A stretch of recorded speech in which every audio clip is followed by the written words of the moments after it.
스가랴 8장입니다. 1절 6절 7장 8절로 14절에서는 언약적인 저주로 심판을 받아 이스라엘이 포로로 끌려갔으나 여기서는 이제 돌아왔고 하나님께서 이스라엘을 회복하실 것에 대해 약속합니다. 2절에서는 하나님이 질투하신다는 것을 강조하고 있습니다. 이 단어는 이미 첫째 환상에서도 언급되었죠. 거기서는 온 세상이 고요하고 하나님이 없는 듯한 세상으로 보이지만 하나님은 여전히 이스라엘을 특별히 여기신다는 개념을 질투로 표현한 바 있습니다. 이 단락 역시 이런 환상 주제를 발전시키는 것으로 여호와의 개입을 강조하기 위한 표현이자 하나님과 이스라엘의 언약 관계를 상기시키는 표현이기도 합니다.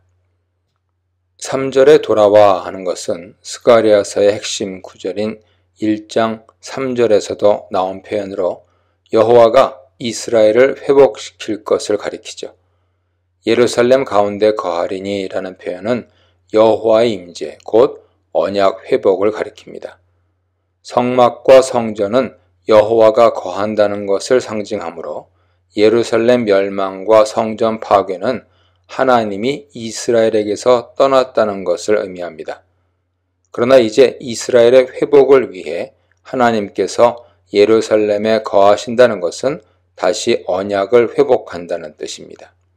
이스라엘 백성은 포로에서 돌아온 이후 여호와의 약속과 그들의 실질적인 삶이 불일치하는 쓰라린 경험을 하게 됩니다. 이런 상황에서 진리의 성읍은 이제 여호와의 약속과 그들의 실질적인 삶이 일치하게 될 것임을 가리킵니다. 만군의 여호와의 산은 성산이라고 일컫게 되는 것도 성전과 예루살렘이 거룩함을 온전히 회복하여 성산이라고 불리게 되는 것을 의미합니다. 나이든 사람들에서 어린 사람들까지 다시 예루살렘은 많은 사람들로 넘쳐나게 될 것입니다. 다시 말해 성전 파괴와 예루살렘 멸망으로 말미암아 황폐해졌으나 이제 하나님의 회복으로 말미암아 다시 풍요로움을 되찾게 된다는 것을 가리킵니다. 이것이 얼마나 놀라운 일인지는 6절에 덧붙여 언급함으로써 예루살렘 회복의 놀라운 역사를 재차 강조합니다. 1절로 6절에서 예루살렘 회복에 대해 약속했는데 7, 8절은 회복에 대한 요약적인 진술입니다. 여기서 예루살렘 회복의 핵심적인 의미를 발견할 수 있습니다. 해가 뜨는 땅과 해가 지는 땅에서부터 하는 것은 전 범위의 온 세상을 가리키죠. 이스라엘이 언약을 어기고 죄악을 범할 때 바람을 불어 그들을 흩으셨으나 이제 온 세상에 흩어져 있는 이스라엘을 구원하고 인도하시겠다는 의미입니다. 특히 8절에 그들은 내 백성이 되고 나는 진리와 공의로 그들의 하나님이 되리라 라는 표현은 전형적인 언약 공식에 해당합니다. 언약의 회복을 통해 다시 공식적으로 하나님과 이스라엘의 관계를 회복한다는 것을 의미하죠. 진리와 공의는 하나님의 주요 성품을 가리키며 이 성품에 따라 이스라엘과 맺은 언약을 다시 회복한다는 것입니다. 진리는 신실함, 견고함을 의미하는 바, 이는 하나님이 약속한 바를 신실하게 실행한다는 것을 뜻하죠. 공의는 어떤 기준에 일치하는 것을 의미하는데 하나님 자신이 그 기준에 부합하게 언약 백성을 보호하는 하나님이 되신다는 것을 의미합니다. 9절로 13절입니다. 이 단락은 권고로 시작해서 권고의 근거가 되는 약속이 나오고 다시 권고로 마무리하는 내용으로 구성됩니다. 9절 10절은 공경에서의 권고에 해당하고 11, 13절에서는 이렇게 권고하는 근거로 공경에서의 회복에 대해 약속합니다. 이어서 15, 17절은 다시 언약 백성에 대해 권고하며 마무리합니다. 9절에 손을 견고히 할지어다 라는 표현은 육신적인 힘을 의미하거나 격려의 의미로 사용하는데 여기서는 문맥상 권고의 상황을 고려할 때 격려의 의미로 보아야 할 것입니다. 이 표현은 13절에서도 한 번 더 나오죠.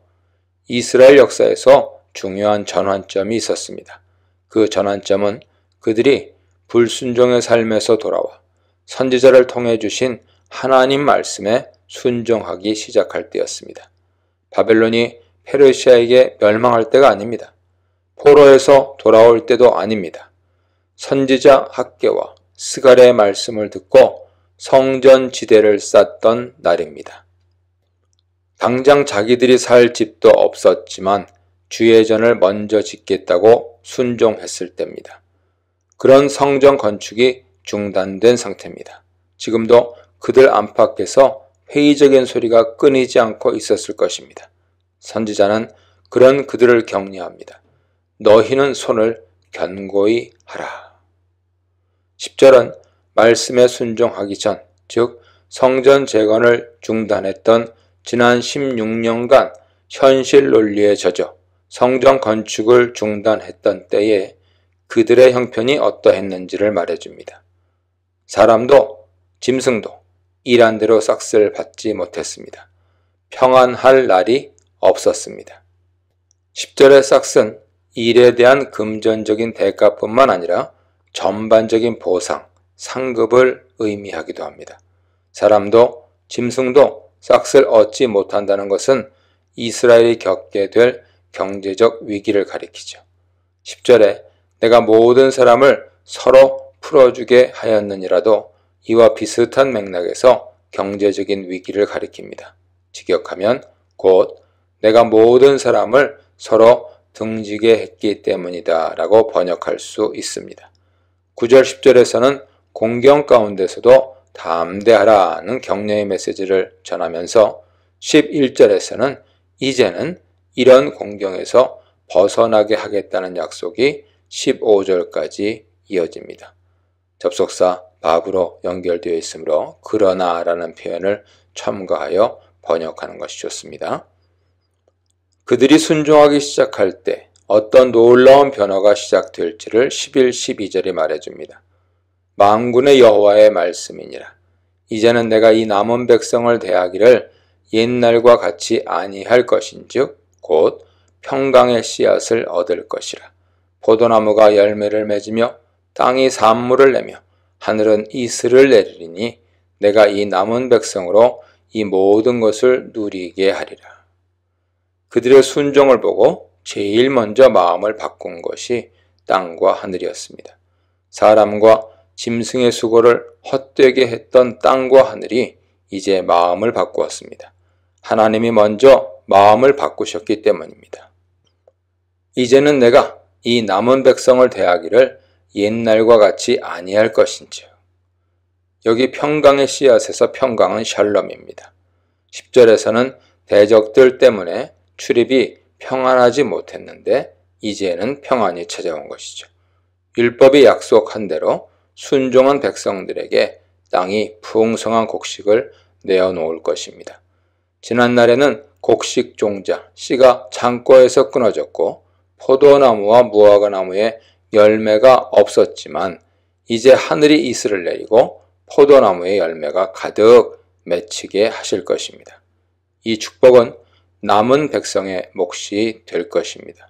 모든 혈통적인 이스라엘이 아니라 외식적인 금식을 버리고 진심으로 여호와로 배고픈 사람에게 이 축복을 주실 것입니다. 정의와 진실로 언약을 지키시는 여호와께 진실함으로 화답하는 백성들이 바로 이 남은 자입니다.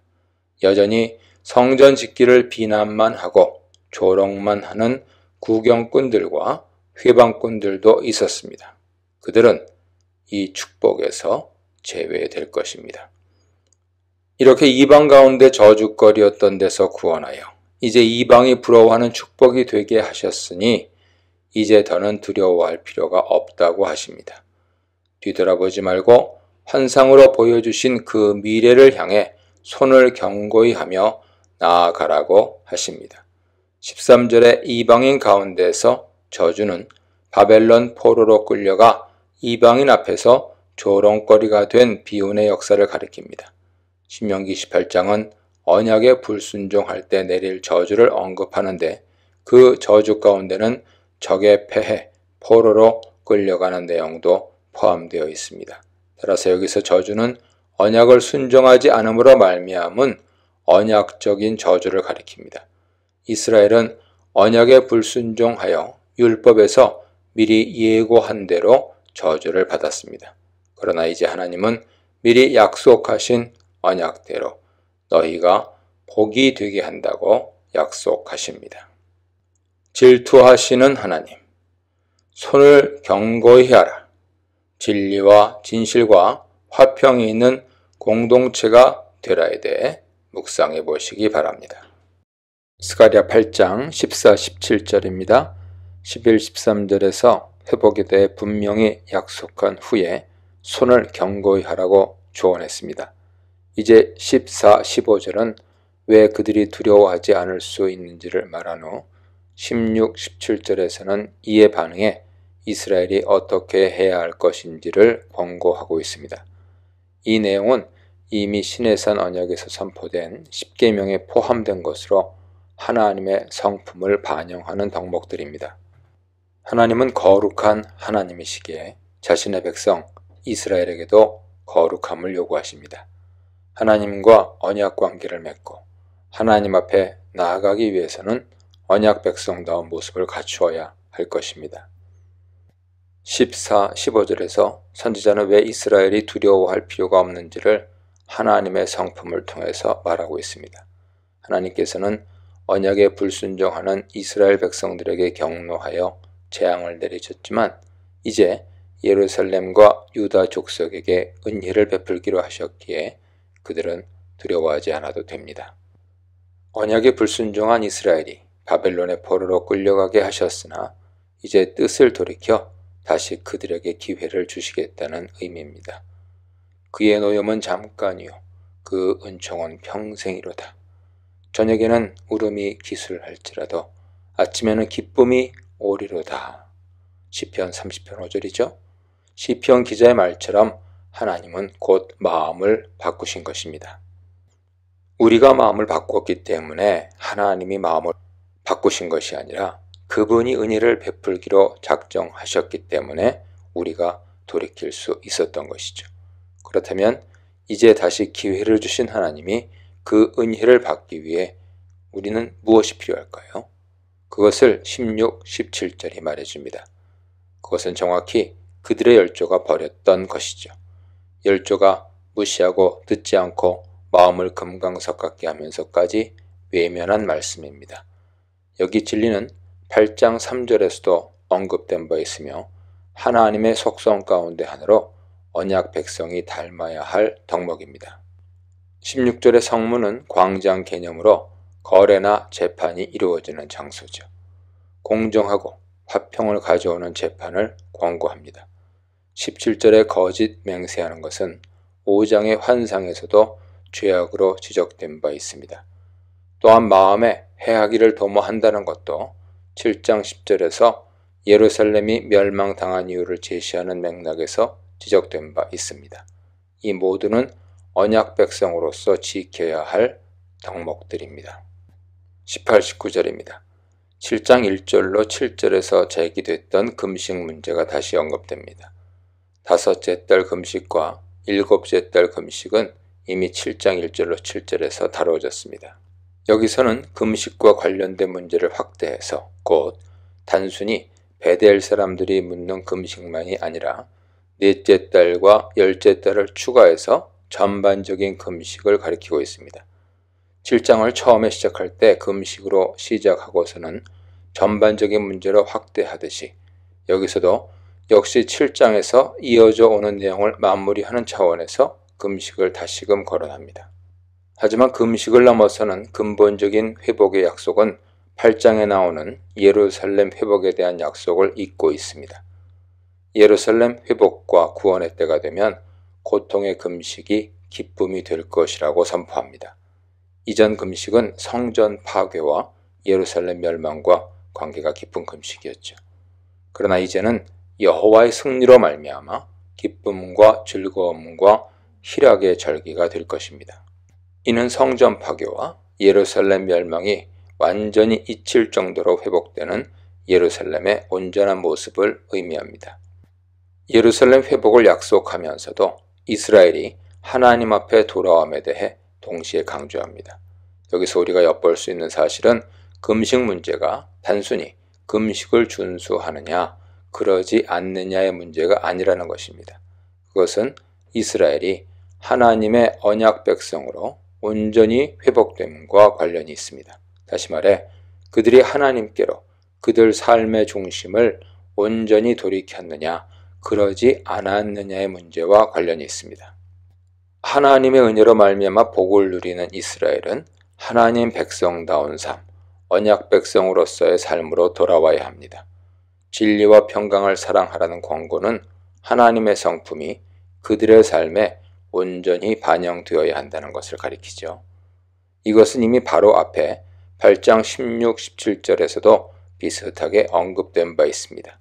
진리는 단순히 사실의 옳고 그름의 문제만이 아니라 하나님과의 언약 관계에 충실하냐 그러지 않느냐의 문제를 포함합니다. 평강 역시 단순히 전쟁이나 다툼이 없는 상태를 가리키지 않습니다. 인간 관계와 하나님과의 관계를 포함하여 모든 면에서 온전함이 회복된 상태를 가리키죠. 평강은 하나님의 언약 백성이 마땅히 갖춰야 할 태도이자 덕목입니다. 20절로 23절입니다.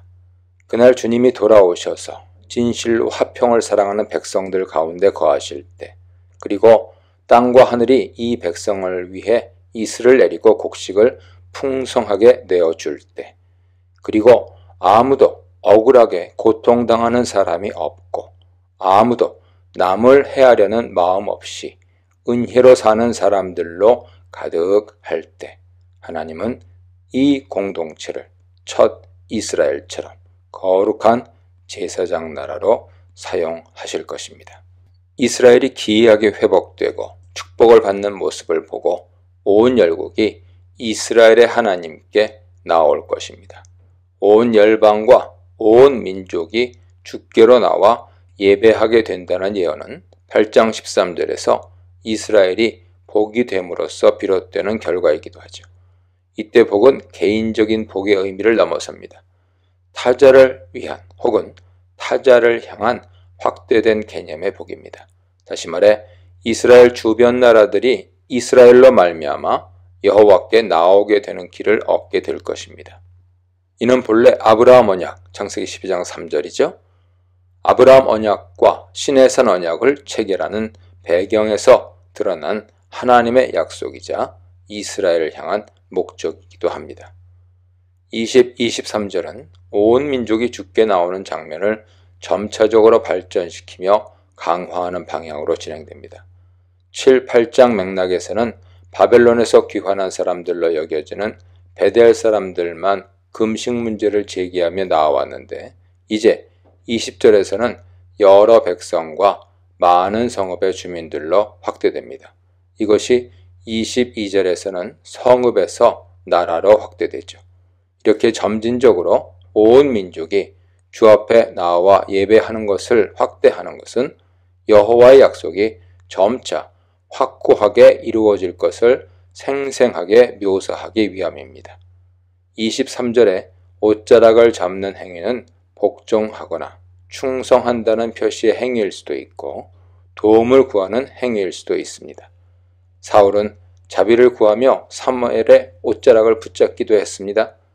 문맥상으로는 도움을 구하는 행위와 더 가까워 보이죠. 또한 23절에 하나님이 함께 하신다는 표현은 언약 관계를 표현한 것으로서 여기서는 언약의 온전한 회복을 가리킵니다. 금식 문제는 7장에서 성전과 관련해서 처음 제기되었고, 이제는 성전을 포함해서 이스라엘에게 온전한 미래상을 제시하는 징검다리 역할을 합니다. 금식과 같은 종교적 관습의 현안 문제를 넘어서 하나님은 궁극적으로 이를 여호와의 날을 제시하시죠. 성전 재건이 완성되고서도 이스라엘은 성전이 파괴되기 전으로 다시 돌아갈 수 없습니다. 또다시 하나님으로부터 멀어지며 언약 백성의 삶을 저버릴 수 없습니다.